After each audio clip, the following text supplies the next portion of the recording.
आचार्य प्रवर भगवद योगेंद्र स्वामी ग्रंथराज परमार प्रकाश जी में ध्रुव ज्ञायिक स्वामी भगवान आत्मा के सही स्वरूप का व्याख्यान कर रहे हैं।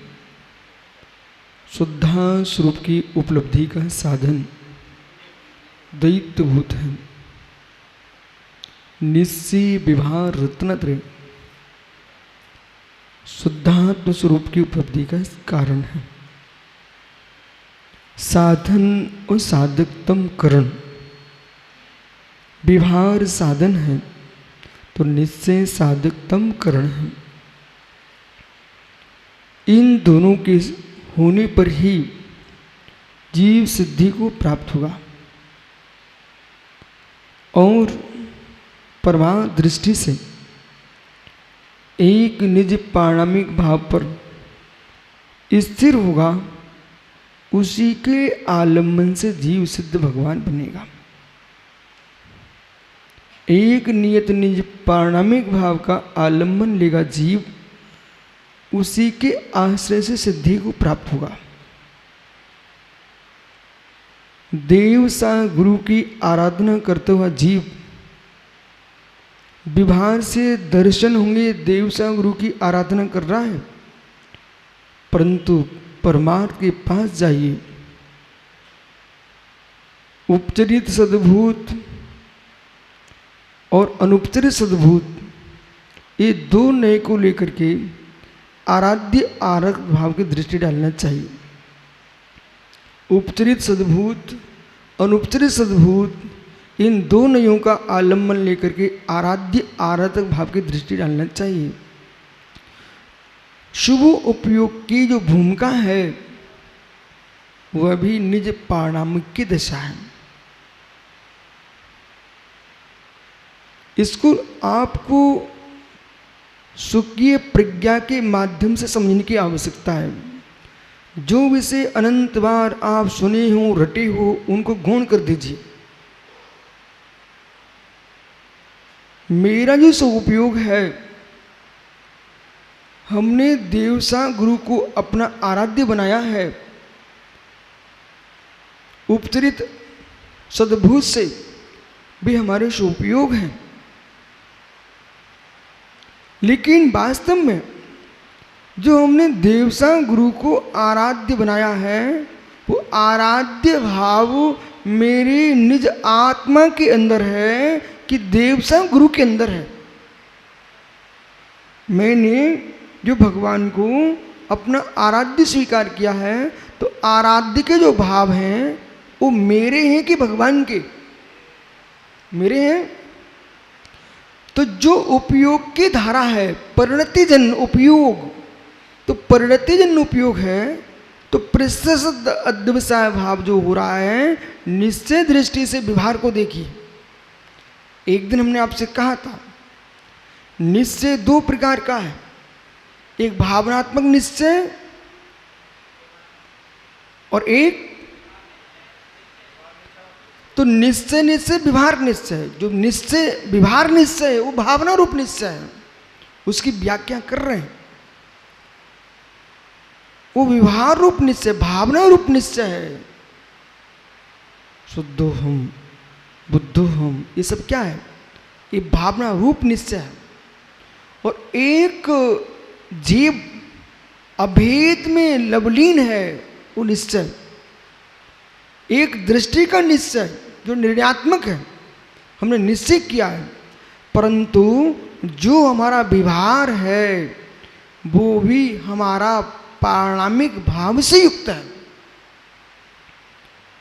औदिक भाव होंगे, शोषणिक भाव होंगे, क्षयिक भाव होंगे, ये सब किसमें होंगे? अर्यंत औदिक भाव होगा, औष्मिक भाव होगा, शोषणिक भाव होगा, क्षयिक भाव होगा। ये सब चार भाव किसके अंदर हैं? यानी अब संभल संभल के बोलना, या एकदम नहीं बोल देना। मैं क्या हो रहा हूं? औदिक, औष्मिक, क्षयोष्मिक, क्षयिक ये चार भाव जीव के हैं। ये चार भाव जो जीव के स्वतत्व कहे गए हैं, ये जो स्वतत्व जीव के चार भाव हैं, किसके अंतर्गत हैं?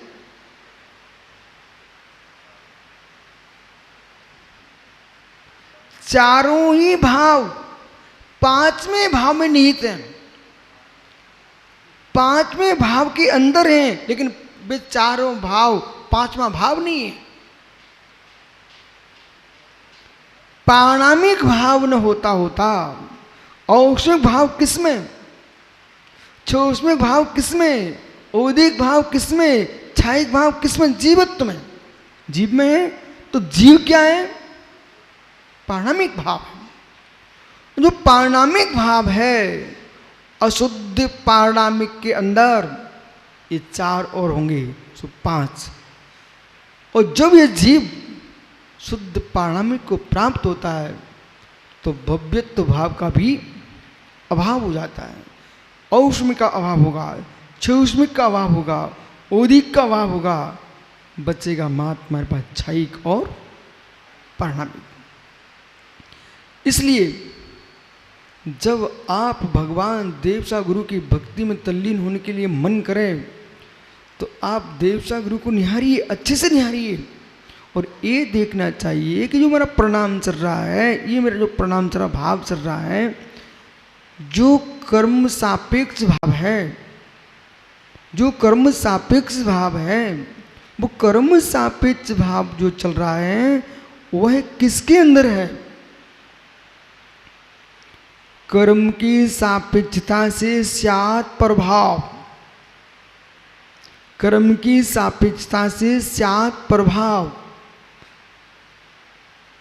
अधिकरण की दृष्टि से चैतन्य भाव। समझ में आ रहा है?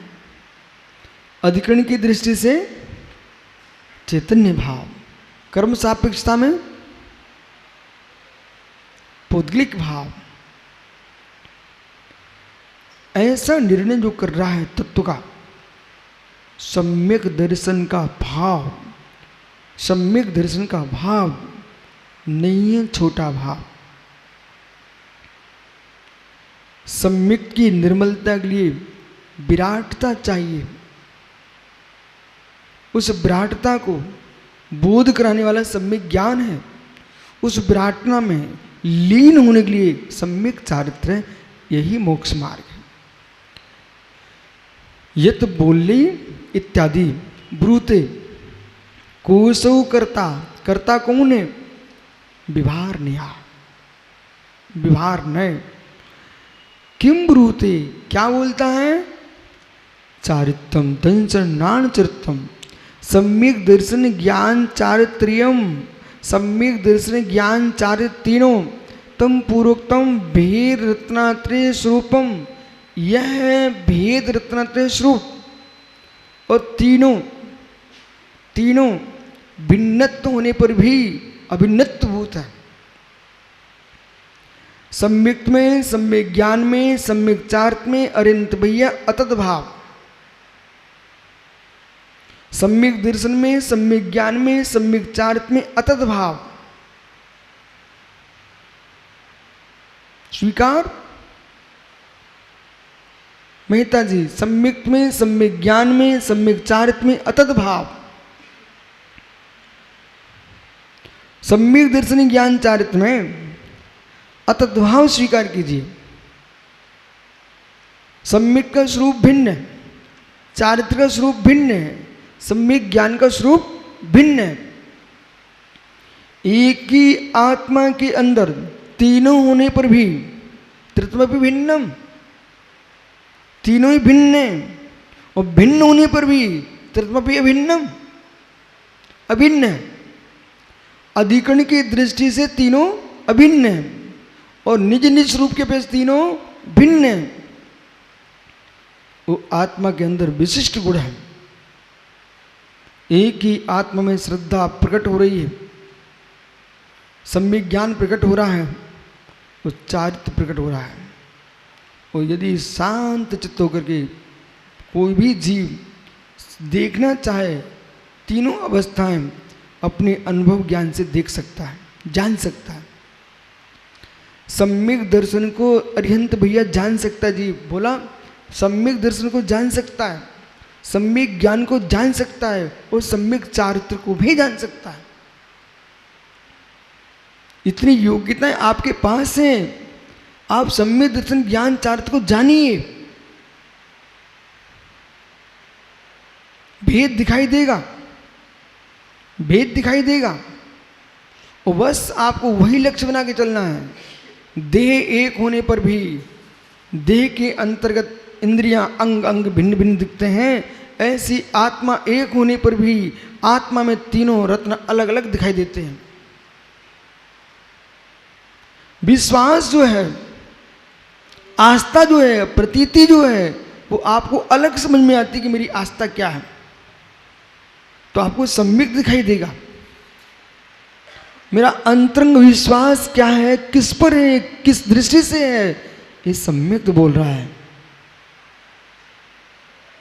ज्ञान तत्व का निर्णय मेरा कैसा है, तत्व का निर्णय मेरा कैसा है, अपने ज्ञान को देखिए। विषय कसाय से निवृत्ति, विषय कसाय से निवृत्ति, मोह की निवृत्ति, ममत्व की निवृत्ति, आशाओं की निवृत्ति न्यारी है। जीव के स्वयं के अंदर विषय कसाय के प्रति निवृत्ति भाव है, आशाओं के प्रति निवृत्ति भाव है, चार संज्ञाओं के प्रति निवृत्ति भाव है, तो आपको समझ में आएगा ये चारित्र दिख रहा मुझे। अन्यथा अदर्शन, अज्ञान, असंयम, ये तीनों भी दिखते हैं स्वयं के अंदर, स्वयं के अंदर। स्थूल व्यवहार से दूसरे के भी देख सकते हैं आप। अब कोई प्रश्न करे स्वामी मैं रत्नत्रयधारी हूं कि नहीं, मुझे बताइए। हे मित्र, ये क्यों तुम पूछने जा रहे हो? स्याद्भात ज्ञान से नहीं, श्रुत ज्ञान से आप निर्णय कर सकते हो। विभार रत्नत्रय का निर्णय तो कर ही सकते हो ना। और यदि विभार रत्नत्रय पास में नहीं है तो अपनी माया कसाय का भी निर्णय कर सकते हो। बोला विभार रत्नत्रय नहीं है, जिस मुद्रा में है उस मुद्रा के लक्षण खोजिए गोमट सा जीव कांड के अनुसार, गोमट सा जीव कांड के अनुसार खोजिए, रत्नकांड श्रावकाचार्य के अनुसार खोजिए, श्री मूलाचार्य जी के अनुसार खोजिए। आप खोज सकते, अनंत खोज सकते, नहीं खोज सकते। श्रुत ज्ञान के माध्यम से स्थूल रूप से जीव अपने अंदर के गुणों को खोज सकता है। यदि नहीं खोज सकता तो गहरा विषय यह है, श्रुत ज्ञान जो है, ज्ञान का लक्षण ही जो है ना सुपर प्रकाशी है। ज्ञान का लक्षण ही सुपर प्रकाशी है। सुपुराद विषात्मकम ज्ञानम प्रमाणम, सुपुराद विषात्मकम ज्ञानम प्रमाणम। जो स्व के ऊपर के अपुरार्थ का निर्णय नहीं कर पाए तो सम्यक ज्ञान प्रमाण कैसे हो पाएगा? वो ज्ञान प्रमाण है तो प्रमाण ज्ञान से सुपर का बोध होता है, और सुपर का बोध होता है तो जीव अपने स्वकीय भावों को भी पहचान सकता है। श्रुत ज्ञान का विषय, श्रुत ज्ञान का विषय अर्यंत स्व का होगा कि पर का होगा? श्रुत ज्ञान का विषय स्व का होगा कि पर का होगा? दोनों का होगा। और 5 सम्यक ज्ञानों में एक मां श्रुत ज्ञान ही ऐसा ज्ञान है जो स्वार्थ परार्थभूत है। ठीक है, स्वार्थ परार्थभूत है। जो स्वार्थ परार्थभूत श्रुत ज्ञान है, इस श्रुत ज्ञान के माध्यम से आप बिल्कुल शांत होकर बैठो, विश्वास रखिए। आप तद्रूप आचरण नहीं कर पा रहे हो, स्वीकार है, लेकिन आपको अपने आचरण का ज्ञान हो ही जाएगा।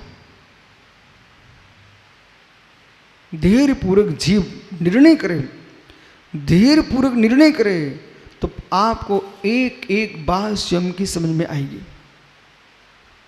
एक एक बात समझ में आएगी, जीवन के हर मोड़ समझ में आएंगे। और जीवन तो बहुत बड़ा है, समय समय प्रमाण की बात तुमको समझ में आएगी।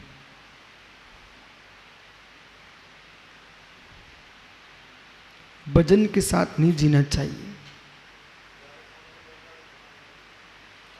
क्या बोला? भजन के साथ नहीं बैठना चाहिए। अरिहंत जितने साधक हैं, लोग डिप्रेशन में जा रहे हैं, तनाव में जा रहे हैं, क्योंकि समझ नहीं रहे, सरलता के मार्ग को असमान कर रहे हैं, सरलता के मार्ग को असमान कर रहे हैं, इसलिए डिप्रेशन में जा रहे हैं।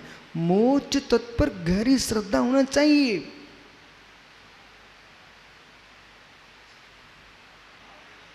मति ज्ञान श्रुति ज्ञान एकांतिक रूपी को ही विषय करता है, ऐसा नहीं है। मति ज्ञान श्रुति ज्ञान जो है संपूर्ण द्रव्यों की असर पर्यायों को ग्रहण करता है।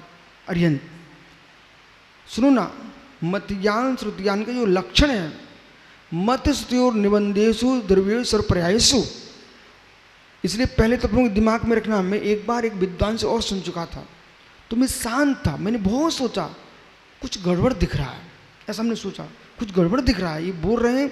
उनने क्या बोला अरिहंत? ये बोला श्रुति ज्ञान परोक्ष ज्ञान है, मति ज्ञान परोक्ष ज्ञान है, वो अतीन्द्रिय आत्मा को नहीं विषय कर सकता, ऐसा बहुत उच्च कोटि के विद्वान ने बोला। तो मैं उसमें बिल्कुल शांत रहा, मैं सुनता रहा। बाद में हमने कहा, मित्र आप जिस दृष्टि सोच रहे हो, आपने सोचा क्यों ऐसा? तदिंद्रिय निंद्रिय निमित्तम, सभी लोग ध्यान देना, विषय मोड़ ले रहा है। तदिंद्रिय निंद्रिय निमित्तम, वो जो है मति ज्ञान इंद्रिय अनिंद्रिय के निमित्त से होता है, ठीक है। फिर श्रुतम मति पूर्वम द्वादश भेद, श्रुतम मति पूर्वकम द्वानेक द्वादश भेदम, श्रुति ज्ञान मति ज्ञान पूर्वक होता है, उसके दो अनेकों द्वादश भेद हैं, 12 भेद हैं, ठीक है। ऐसा सोच करके कभी भी कोई भी वक्ता है, उसका वक्तव्य धीरे से सुनिए और धीरे से सुनकर के निर्णय भी रुको। एक जो वो वचन बोल रहे हैं वो अपने ज्ञान से, अपने क्षोभसम से बोल रहे हैं, तो उनका क्षोभसम कहाँ तक जा रहा है उस समय, तत्काल उनकी दृष्टि कहाँ जा रही है।